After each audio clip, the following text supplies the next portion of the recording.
Las actividades de formación, educación ambiental como esta a la que hemos asistido son acciones muy importantes porque a pesar de que llevamos casi 30 años reciclando envases y fomentando e informando al ciudadano, todavía vemos que se puede crecer mucho, se puede seguir mejorando y para ello la educación ambiental, independientemente de las campañas, es muy importante. La educación ambiental permite un contacto muy directo con el ciudadano, con lo cual podemos interactuar con él, podemos solventar todas las dudas que pueda tener, podemos hacer una explicación del por qué son las cosas de esta manera. Las tasas de reciclaje ahora son mucho más altas, lógicamente, que los primeros años, y con la colaboración de todos, de las administraciones, de las empresas que son las que financian todo esto,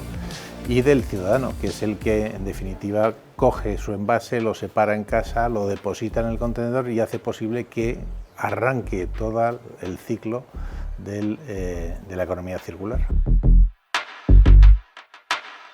En Ecovidrio entendemos que es una herramienta fundamental para asentar ideas y buenos hábitos de economía circular, de separación correcta de los residuos, de los diferentes residuos de envases, y es una iniciativa que se viene desarrollando desde hace años junto con la Generalitat Valenciana, que entendemos que es necesaria, pues como decía, para afianzar esos buenos hábitos. Para nosotros el vidrio, más que un residuo, es un recurso y es un claro ejemplo de economía circular porque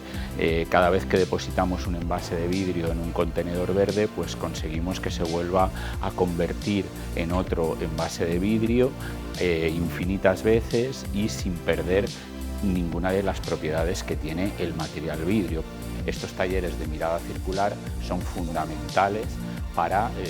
seguir sensibilizando y concienciando sobre la recogida separada y la gestión correcta de los envases de vidrio.